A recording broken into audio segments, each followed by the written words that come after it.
சங்கீதம் 23 4வது வசனத்தை ஒரு வாசிங்க பார்ப்போம். நான் மரண இருளின் பள்ளத்தாக்கிலே நடந்தாலும் பொல்லாப்புக்கு பயப்படேன், ஏனெனில் தேவரீர் என்னோடு கூட இருக்கிறீர், உமது கோலும் தடி என்னை தேற்றும். கர்த்தர் மேய்ப்பராக இருக்கிறதுனால, நாம் ஆடுகளாக இருக்கிறதுனால, மரண இருளுக்குள் போனாலும் நாம் பயப்பட வேண்டிய அவசியம் இல்லை. நம்மை காப்பாற்றுவார். தாவீது ஆடுகளை மேய்த்து கொண்டிருக்கும் போது ஒரு தடவை சிங்கம் வந்து ஆட்டை பிடித்து கொள்ளுகிறது.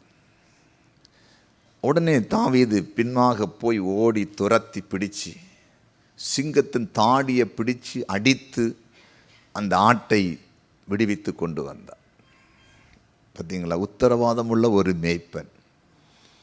மரண இருள் அவ்வளோதான், கொஞ்சம் தப்பி இருந்தால் சிங்கம் கதையை முடிச்சிருக்கும். நம்ம வாழ்க்கையில் பலவிதமான மரண இருள்கள் வரும். சில இருளின் வழியாக சில நேரத்தில் கடந்து போக வேண்டியது வரும். எனக்கு ஞாபகம் இருக்கிறது, முதலாக வெளிநாட்டு ஊழியத்துக்கு செல்லும்போது விமானத்திலே ஒரு 4-4.5 மணி நேரம் பிரயாணம் பண்ணணும். அந்த விமானம் போய் கொண்டிருக்கும்போது ஒரு 2-2.5 மணி நேரம் பிரயாணம் முடியுது. திடீர்னு பார்த்தா பயங்கரமான மழை மேகம் இருட்டு தெரிகிறது, மின்னல் அடிக்கிறத பார்க்க முடியுது. அது ஒரு 15-20 நிமிடம் ஃப்ளைட் எங்கே போச்சுன்னே தெரியாது. சைடு டோரெல்லாம் கிளாஸ் திறந்து தான் வச்சுருக்கு. ஃப்ளைட் எங்கே போகுதுன்னா முழு இருட்டுக்குள்ளே போகுது ஃப்ளைட். அந்த கரும் மேகத்துக்குள்ளால் போயிருக்குது. அதனால் கண்ணே தெரியலை, ஒன்றுமே தெரியுது. நான் அப்புறம் யோசிச்சு, எப்படி இந்த ஃப்ளைட்டை பைலட் அதை இயக்கி கொண்டு போகிறார்? அந்த கரும் புகைக்குள்ளே போய் கொண்டிருந்திருக்கிறது. யோசித்து பாருங்கள். அதே போல் தான் மரண இருள், வியாதி, விபத்து, தற்கொலை எண்ணங்கள் உள்ளே கொண்டு வந்துடும் பிசாசு. ஆனால் நம்ம ஆண்டவர் மேய்ப்பராக இருந்தார்னா ஒன்றுமே வராது. பாருங்கள், அந்த 3 வாலிபர்களை தீச்சுளையில் போட்டாங்க, சாகலைல்ல. போடுற வரையிலும் சொல்லியிருப்பான், நான் கூட இருந்தேன் பாரு, ஆண்டவர் எங்கே போனார், இவனை காப்பாற்றினாராம். உள்ளே போகாமல் காப்பாற்ற வேண்டியது தானே.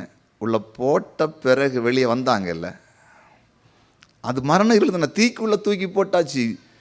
7 மடங்கு சூடாக்குகிற அக்கினி சூளைக்குள்ளே போட்டாங்க. சூடாக்கிட்டு அவங்களை தூக்கி கொண்டு போனவங்க செத்துட்டாங்கல்ல. தானியேல் புஸ்தகம் அப்படி தானே இருக்குது 3 அதிகாரத்தில். நல்லா கையை காலை கட்டி தூக்கிட்டு போகிறாங்கங்க. தூக்கி பக்கத்தில் கொண்டு போது அந்த தீக்க சூடு தாங்க முடியாமல் ஃபயர் ஆயிட்டு அவங்க செத்துட்டாங்க. இவங்க உள்ள போட்டாங்க, நடக்கிறாங்க. இன்னும் ஒருவர் அங்கே உலாவுகிறார். 4வதாக அழியலை. பார்த்தீங்களா? தானியேலுக்கு மரண இருள் வருது. சிங்கக்கவியில் போடுறதுக்கு பிளான் பண்ணிட்டாங்க. பொறாமையினால, தப்பு பண்ணலை, அவனுக்கு ப்ரமோஷன் கொடுக்க போகிறாங்க. அதனால் சூழ்ச்சி பண்ணி சிங்கக்கவியில் போடுறாங்க. ஆண்டவர் சிங்கத்து கெபிக்குள்ளே போடும்போது நினச்சிருப்பாங்க கதை முடிஞ்சதுன்னு. ஆனால் உள்ளே போட்டு அவங்கள சேதம் வரலையே. தானியேலை சிங்கம் சேதப்படுத்த தானியேல் ஒரு தூதனை அனுப்பி தானியேலுக்கு சிங்கத்தின் வாயை கட்டினார்ல. நீங்களும் நானும் பாருங்கள், சில நேரங்களில் நமக்கு வந்திருக்கிற பாதிப்புகள், அழிவுகள், போராட்டங்கள், நெருக்கங்கள், மரண கண்ணிகள் அழிஞ்சு போகிற மாதிரி இருக்கும். குடும்ப தலைவருக்கு வியாதி வரும், குடும்ப தலைவருக்கு வியாதி வரும், திடீர்னு பிள்ளைகளுக்கு பிரச்சனை வரும், திடீர்னு வேற ஒரு ப்ராப்ளம், திடீர்னு வேலையில் பிரச்சனை வந்துடும், திடீர்னு வீட்டில் ஒரு சண்டை வந்துடும், திடீர்னு பட நஷ்டம் வந்துடும், தடுமாறிடுவோம். ஆனால் ஆண்டவர் நம்ம கூட இருக்கனால அந்த இடத்துலேருந்து நம்ம என்ன செய்வார்? தலைக்கு வந்தது எப்படி போவோம்? தலைப்பாகையோடு அங்கே போயிடும். இதுதான் கர்த்தர் செய்கிறது. ஏசப்பாவுடைய அதிசயம் இதுதான். அதான் சங்கீதக்காரர் தாய் சொல்லாரு, நான் மரண இருளின் பள்ளத்தாக்கில் நடந்தாலும் அப்படின்னா சாக மாட்டேன். மரண இருளுக்குள்ளே போனாலும் சாக மாட்டேன்.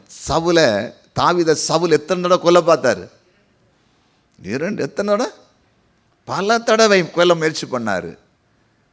கொல்லருக்கு தான் புள்ள திரிகிறார். ஒரு தடவை சிவரோட சேர்த்து வச்சு ஈட்டில குத்தினார், ஒன்றும் படலை.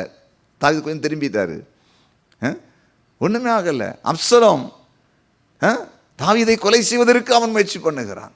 ஆனால் ஆண்டவர் மரணத்துக்கு தாவீதை ஒப்பு கொடுக்கல. பைபிளை படித்து பாருங்க, தாவீது இயற்கையாக தான் மரித்தார். அவ்வளோ பெரிய ராஜா, அவ்வளோ பெரிய எதிர்ப்பை சந்தித்த ராஜா, நேச்சுரல் மரணம். சாகலை. கர்த்தர் சாகவில்லை. யுத்தம் எவ்வளோ நடத்தினார் தெரியுமா? ஓட ஓட அடித்தார். பெலிஸ்தர்களை சிலர் ஜனங்களெல்லாம் துண்டங்கான துணியான உடைச்சி உடைச்சார். யுத்த களத்தில் நின்று போராடினார். தாவீதை கொல்ல முடியல யாரும். கூட இருந்தது யாரு? கர்த்தர். கைகளை தட்டுங்க, கர்த்தர். எந்த யுத்த களத்தில் நின்னாலும், எந்த இடத்துல நின்னாலும் ஆண்டவர் நம்ம கூட இருப்பாரானால் நம்மை ஒன்றும் சேதப்படுத்த முடியாது. இது பெரிய கிருபை. நம்ம அழிய மாட்டாங்க, நிர்மூலமாக மாட்டாங்க. சில நேரத்தில் எதிரிகள் நினைப்பாங்க அழிஞ்சிட்டாங்க, இனி எழும்ப மாட்டாங்க. எழும்புவோம். கைகளை தட்டுங்க. நீதிமான் 7 தரம் விழுந்தாலும் எழுந்திருப்பான். விழுந்து கிடக்க மாட்டான், தூக்கி நிறுத்துவார். அது ஆண்டவர். அப்போ நம்ம வாழ்க்கையில் வருகிற மரண இருள்களிலிருந்து நம்ம காப்பாற்றப்படணும்னா இயேசுவை மேய்ப்பரா வைத்துக் கொள்ளுங்க. எப்போ எது நடக்குன்னு யாருக்கும் தெரியாது. எப்போ என்ன வரேன்னு, கரணம் தப்பினால் மரணம், எது வேணாலும் எப்போ நடக்கலாம். ஆனால் ஒன்று, கர்த்தர் மேய்ப்பராக இருக்கும் பொழுது மரண இருளில் போவோம். போன மாதிரி இருக்கும், மறிக்க மாட்டோம். மரணம் வராது. சொல்லுவாங்க கேன்சர் கேன்சர் கேன்சல். முதல் டெஸ்ட்டில் கிட்னி போச்சுன்னு சொல்லுவாங்க, அடுத்த டெஸ்ட்டில் கிட்னி நார்மல் சொல்லுவாங்க. ஒரு இதில் சொல்லுவாங்க, அதாவது காற்று எல்லாம் போயின மாதிரியா இருக்குது. இசிஜி எக்ஸ்ரேலாம் பார்க்கும்போது ஓப்பன் காற்று பண்ண வேண்டி இருக்கும், ஓப்பன் கார் சர்ஜரி. அதுவும் அடுத்து சொல்லுவாங்க இது பண்ண வேண்டிய சுச்சுவேஷன் இல்லை, அங்கே போச்சு இங்கே போச்சு, கேரண்டி இல்லை வாரண்டி இல்லைன்னு எல்லாத்தையும் மாற்றி அமைச்சிடுவார். ஏன்னா மரண இருளுக்குள் போனாலும் தேவன் நம்மை காப்பாற்றுவார். அது கர்த்தர் மேய்ப்பராக இருந்தால் மட்டும்தான். அலையிலி செலவு இல்லைன்னா காப்பாற்றப்பட மாட்டோம். கர்த்தர் எனக்காக யாவையும் நமக்கு வேண்டி அரசியல் சூழ்நிலையிலே மாற்றுவார். ராஜாக்களை தள்ளி ராஜாக்களை ஏற்படுத்துவார். ஒரு சட்டத்தை மாற்றி ஏற்றுறதுக்காகவே ஆட்களை மாற்றிடுவார்.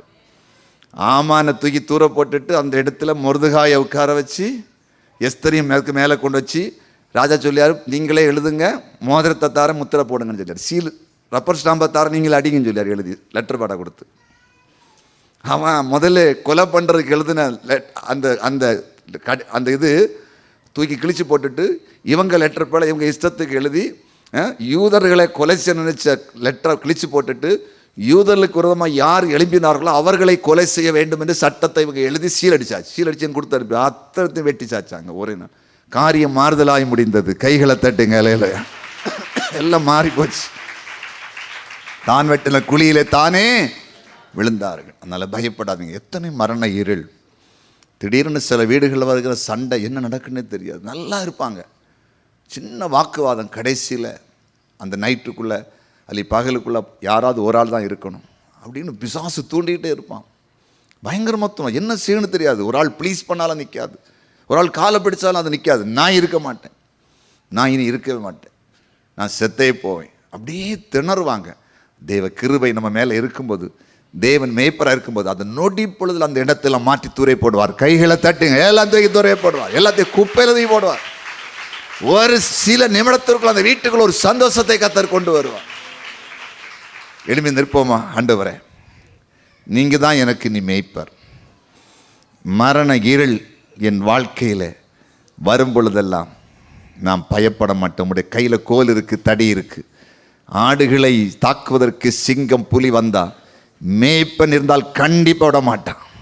மேய்ப்பன் இல்லாத ஆடுகள் தான் சிதறடிக்கப்படும்.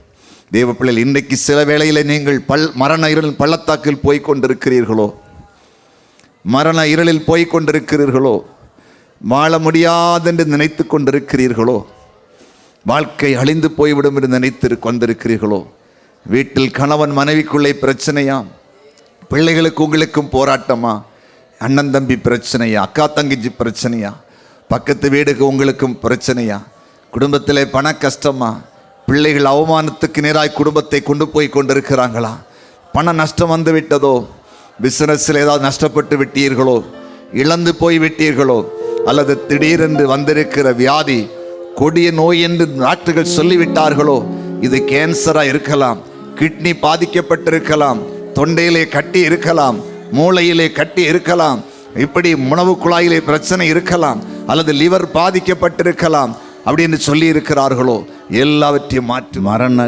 இருளின் பள்ளத்தாக்கில் நான் போனாலும் பயப்படுவதில்லை. இயேசுனை விடுவிப்பார்.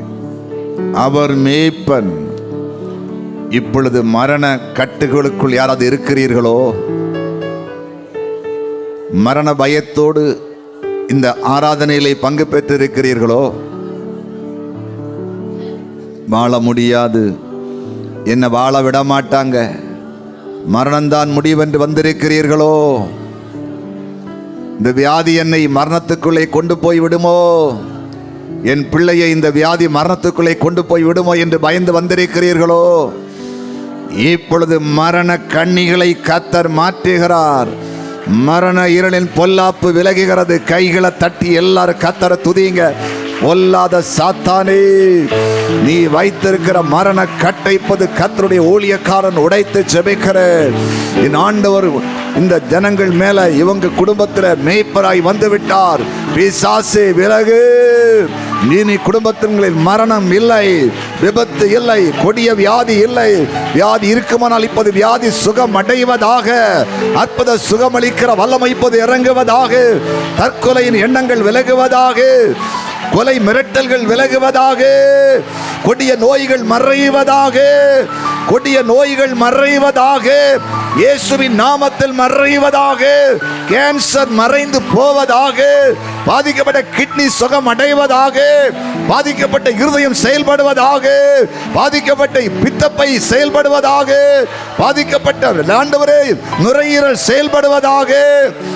பாதிக்கப்பட்ட தொண்டை செயல்படுவதாக. பாதிக்கப்பட்ட மூளை செயல்படுவதாக.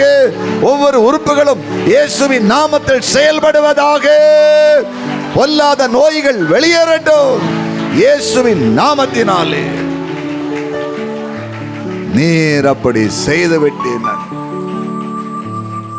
கடன் பிரச்சனை இல்லை, மரணத்தின் பிடிக்கு நேராய் போகிற குடும்பத்தை இயேசு விடுவிக்கிறார். இயேசு விடுவிக்கிறார். ஒரு தகாத கூட்டத்தோடு சேர்ந்து ஒரு காலம் அது நன்மையாக இருப்பதை போல் இருந்தது. அதற்குள்ளே போக போக போக தனக்கே அந்த கும்பல் மூலம் அவர்கள் வெளியாய் மரணம் வந்துவிடுமோ என்ற ஒரு பயம். உள்ளே இருந்தாலும் பிரச்சனை, வெளியே வந்தாலும் பிரச்சனை என்ற நிலையிலே ஒரு சகோதரன் இப்பொழுது வீறு மனமாய் இருக்கிறீர்கள். கர்த்தர் சொல்லுகிறார், அந்த மரண இருளிலிருந்து உன்னை நான் வெளியே கொண்டு வருகிறேன். அந்த ஐக்கியத்தில் உன்னை வெளியே கொண்டு வருகிறேன். ஒரு சேதம் இல்லாமல் உன்னை நான் பாதுகாக்க போகிறேன்.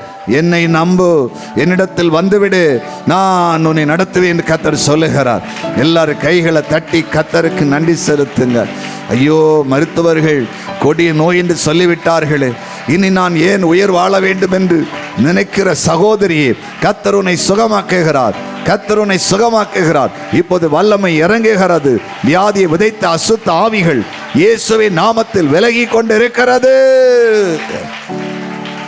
நன்றி. மரண கட்டுகளை தேவன் மாற்றி போட்டு விட்டார். இயேசுவின் நாமத்தில் பிதாவே. ஆமென், ஆமென், ஆமென்.